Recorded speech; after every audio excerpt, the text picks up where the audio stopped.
Hi there, this is Chris from the Camp Motor Legends. Today I'm going to talk to you about an adventure jacket from the French brand Bering. It's called the Antarctica jacket. And please, if you like what you see, don't forget, subscribe to the channel.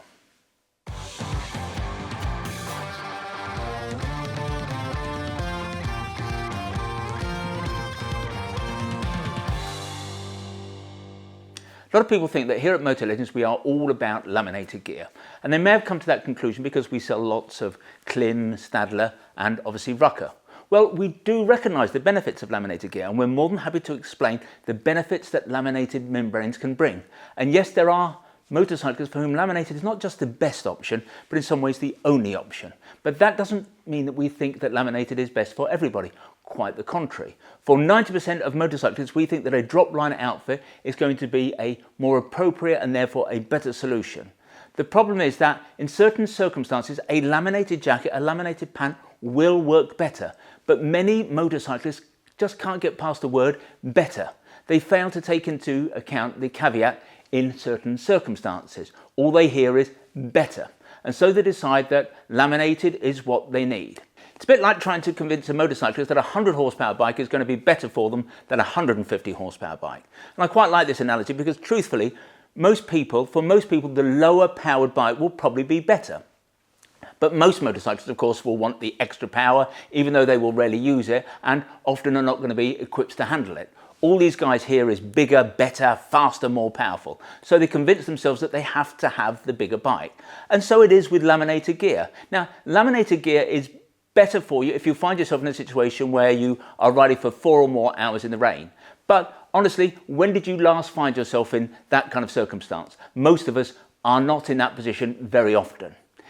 A laminated jacket or laminated pant may also have a benefit for those who commute more than an hour into work, because even in really heavy rain, if you go into work, if you commute into work and it pees down for the entire hour, a laminated jacket will have dried out by the time you come to go home in the way that a drop liner one will not have done. But in just about every other way or circumstances, a drop liner jacket or pant will serve you better. A drop liner outfit will be more comfortable because when you laminate the membrane to the inside of the outer shell, you will make that outer fabric a little bit stiffer, a little bit crunchier, not as nice to wear. A drop liner outfit will also be warmer because there will be a gap between the outer fabric and the membrane, and that gap will trap air that is generated by the body. So that's an insulating air gap. Crucially, drop liner outfits will be more reliable. They will last longer. Problem is that laminated garments are complex and expensive to make. So most brands aiming to hit a competitive price point will cut corners. They do not make their laminated gear properly. You may get through the warranty period with some of these jackets, but most laminated garments are not made for the long haul. With drop liner garments, by contrast, there's just not much that can go wrong. They tend not to fail, they tend to go on and on. The exception to this general rule about laminated garments being unreliable are laminated garments that are made with a Gore-Tex membrane, and that's because Gore will not allow corners to be cut. It's their brand reputation that's on the line. So if a manufacturer wants to work with Gore on a laminated membrane, then they have to do it Gore's way. Now, Gore-Tex laminated garments do work, but because Gore's laminated gear is made properly, it's more time consuming, the components are more expensive, you will pay a premium for a Gore laminated product. The thing about drop liner garments, by contrast, is that they are simpler to make and therefore they tend to be less expensive. They offer better value. The truth is that very few of us are ever going to find ourselves riding in 4 or more hours of rain. For most of us, rain, I suppose, is just an inconvenient truth. It means we have been caught out. Indeed, a lot of us will avoid going out on a Sunday morning if rain is predicted. And so for most people, a drop liner outfit will be more than waterproof enough. It will be nicer to wear, it will be more comfortable, it will be warmer, you'll save money, it won't let you down, and it will therefore last longer. So after another typically long-winded and probably overcomplicated Motor Legends introduction, you may realise that the jacket or the suit that we're going to be talking about today, the Bering Antarctica, is a drop liner outfit. But the Antarctica is not just any old drop liner outfit. The drop liner membrane in the Antarctica is a Gore-Tex membrane, and that means a couple of things. It means that you're going to get the best performing membrane because Gore's membranes are more waterproof and more breathable than other membranes. Most brands who use gauze membranes tend, not sure that I understand the reason why, but they tend to give their garments a full 5-year warranty across the entire garment. And that's certainly the case here. But do not forget that when you buy a garment with a Gore membrane, you get the benefit of Gore's lifetime waterproofing warranty. So in 10 or 15 years time, if you bought yourself the Antarctica jacket, if in 10 or 15 years time it starts to leak, you go to Gore, Gore will replace it, or they will send you the cash to buy a new jacket. Brands that don't use Gore-Tex by contrast tend to offer sometimes a 2-year warranty, very occasionally a 3 years warranty. If you like getting value for money, that is something that you should perhaps bear in mind.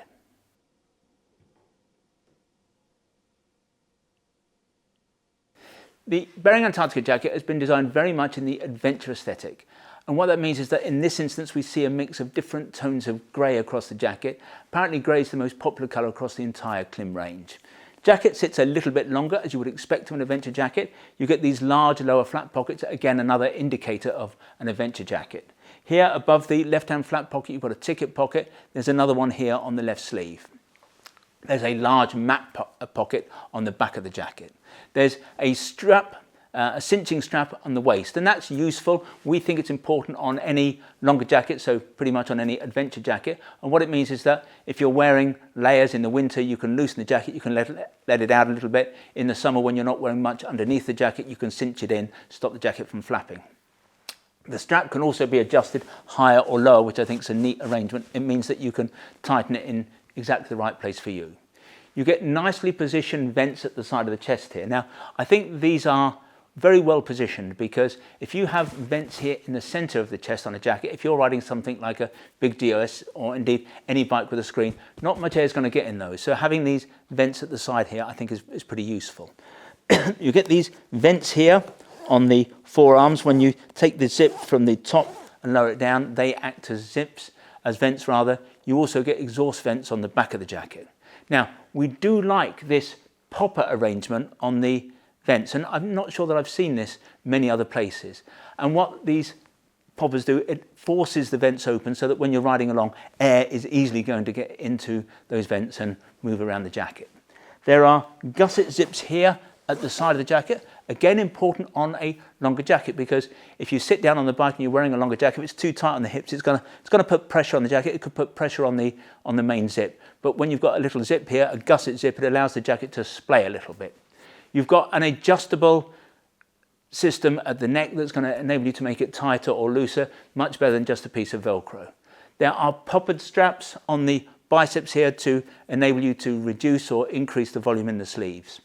The ends of the sleeves fasten with zips by bringing up the zip from the same zip arrangement that is used for the vents, but by lifting it up from the bottom, you can open up the zip, use the Velcro flap to enable you to get the cuff of a glove inside the sleeves. Although I've got to say that we are not particularly impressed with the size of the opening on this sleeve. You're going to be able to get a short glove in there, but you're not going to get a thick, heavy winter glove inside that sleeve. There's a robust wind collar here that attaches with zips, works really well. The main zip that runs up and down the front of the jacket is not a waterproof zip, but it's protected by a double storm flap. So you've got this storm flap here on the outside, and then you've got another one behind the zip. So rain is not going to get into the jacket, it's not going to penetrate the jacket through the zip. The zip, by the way, is what is known as a magneto zip. With this zip, you don't get a traditional slider, and that's good, because when zips tend to break or fail, it is often the slider that goes.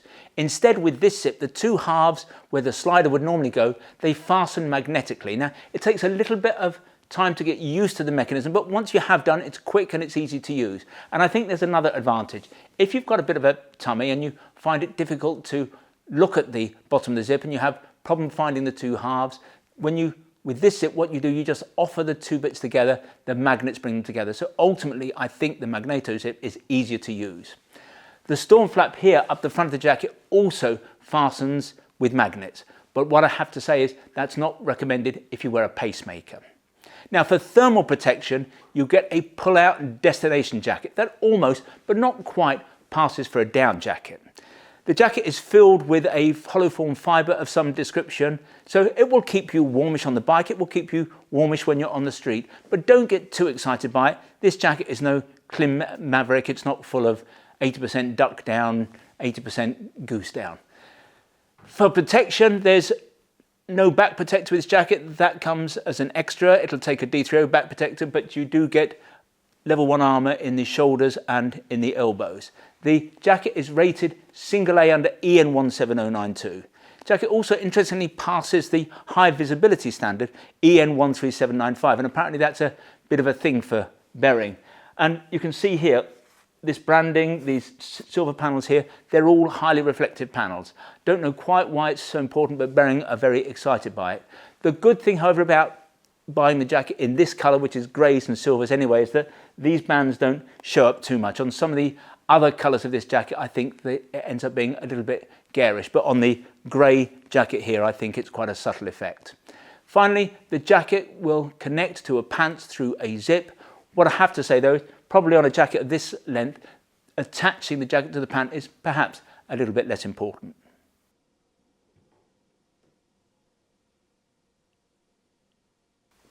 As is nearly always the case, the lower half of a suit will match the upper half in terms of the form of construction and the use of fabrics. That's true here. And so what we get is a Gore-Tex waterproof membrane. We get level 1 armour in the knees and the hips. We get the same EN 17092 abrasion resistance rating. We get the same high vis rating. There's going to be there is a plentiful supply of pockets here on the trousers. So you get these slash pockets, and then below them you've got cargo pockets. You've got incoming and outgoing vents here on the leg. You've got the same removable thermal liner, and so on and so forth. You also get this nice elasticated waistband, and you get the concertina stretch above the knees, and that's designed so that when you sit on the bike they open up a little bit. It's going to make them a little bit more comfortable.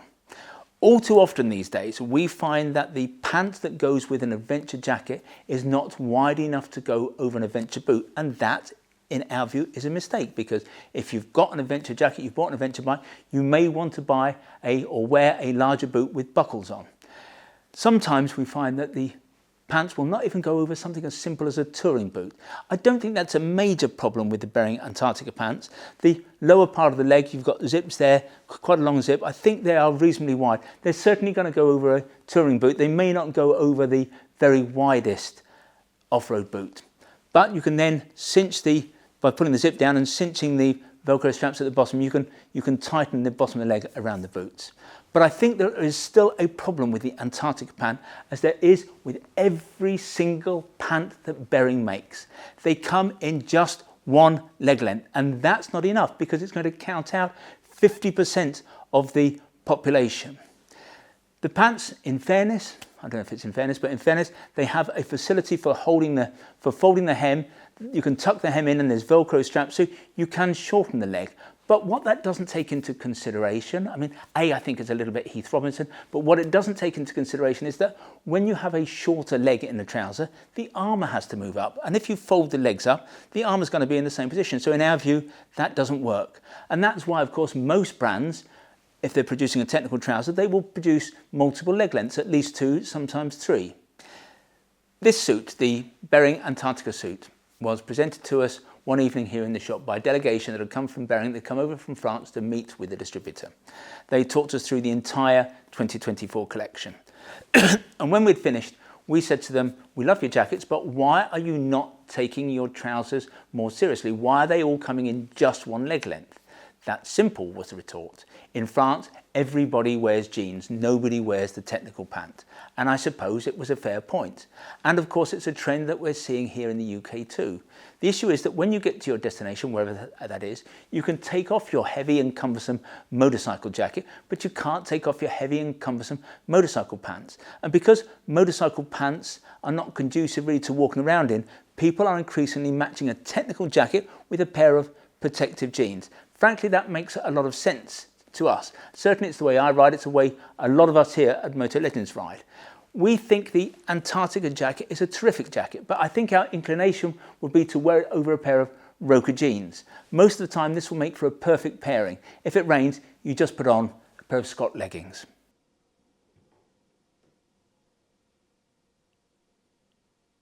We like the Bering Antarctica jacket a lot.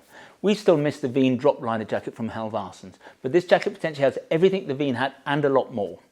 Of course, this jacket has much more of an adventure look to it, but so do many jackets these days, and that's because that's the direction that the market is moving. We are, after all, more of us are riding adventure or adventure style bikes. Now, you're always going to pay a little bit more for a Gore-Tex jacket, but at this price point, we would contend that that is an investment worth making. The membrane that you're going to get in a Gore jacket will be better. Gore's membranes have higher waterproofing scores and higher breathability scores. So in a Gore-Tex jacket, if you were to take this jacket and a similar one with an ordinary membrane, the one with Gore-Tex is going to be more waterproof and it's going to breathe better in hot weather. The other thing, and we've mentioned this already, is that when you get a garment with a Gore-Tex membrane, most manufacturers give that garment, the entire garment, the zips, the pockets, everything else, they give the garment a 5-year warranty. And that's the case here with the Bering Antarctica. If, by contrast, you were to go in and buy another Bering suit, and Bering do a number of suits, if you were to buy a Bering suit, a drop liner Bering suit, without a Gore-Tex membrane, they would only give you a 3-year warranty.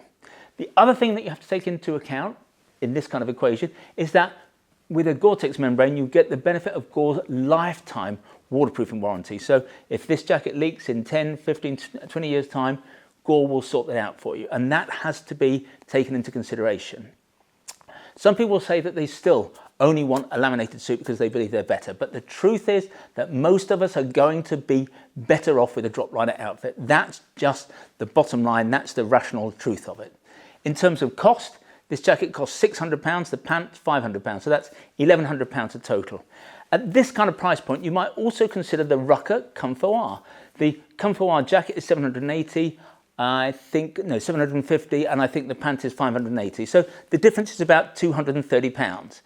It's got to be said that the Rucker is probably better put together, and with Rucker's bigger armour, it's probably going to be a more protective suit. But that's a very plain, dull looking touring and commuting suit. For some people, the Antarctica as a suit is going to be perfect. It's going to work really well, I suppose, provided the leg length works for you. Personally, we would go for the Antarctica jacket worn over a pair of, Roka single layer jeans, and then with a pair of Scott waterproofs to put over the jeans when it rains. After all, as we've said, that's the direction the market is moving. I think that would make a superb outfit that you could wear all year round. The price for that, in other words, the jacket, a pair of single layer jeans, Roka jeans, for example, and a Scott, that's going to come in at just over £1,000. So yeah, I think that would be a superb setup. Well, I hope you found that interesting. If you'd like to see more Bering gear or more adventure outfits, visit the website motorlegends.com. If you want to learn more about this suit in particular, then if you click on one of the links on the screen, sometimes they're up there, sometimes they're down there, that will take you directly to the relevant page on the website. When you're there, you can check out the spec in a little bit more detail, you can check on availability, and obviously you can buy the outfit there and then if you so wish. Now, when you buy from us, we try to make the process simple, straightforward, and risk-free as we possibly can. There's no delivery charge on any item of protective wear that you buy from us. Returns are totally free, and what's more, we give you a full 12 months in which to decide whether you do want to return something to us. We have the best price promise in the business. Now, John Lewis was rightly famed for its never-knownly undersold price promise, but here at Motor Legends we go one stage better. If you can find anyone selling anything that we sell at a price that is lower than ours, we will beat that competitor's price by a full 10%. Now, there are a few terms and conditions associated with what we call the price beat. Nothing particularly onerous, I assure you, but if you are going to attempt to price beat us, I suggest you go over to the website and check out what those terms and conditions are. If in the future you'd like to see bulletins from us about new products, then go to the website. At the top of every page there's a piece of script that says newsletter sign up. Click on there. Within seconds you'll be in business. In future you'll receive our bulletins. If, however, you prefer to get your information videographically, that is to say in this form, then we'd be simply delighted if you wanted to subscribe to our YouTube channel, and you can do that by clicking on the button below. Finally, I'd like to make mention of our fabulous little shop here at Motor Legends. We're based about a mile from the centre of Guildford, a mile from the railway station. And as I've suggested, the shop has a small footprint, but it is attached to our warehouse where we have more than £4 million worth of stock arranged over 3 floors. Technically, that makes this the second largest motorcycle apparel shop in the UK. But we'd like to think that we are far more than just the amount of merchandise we have here in the building. We're all about service, we're all about personal fitting. If you want to check us out, visit Trustpilot. We have the highest 5-star ranking in the business.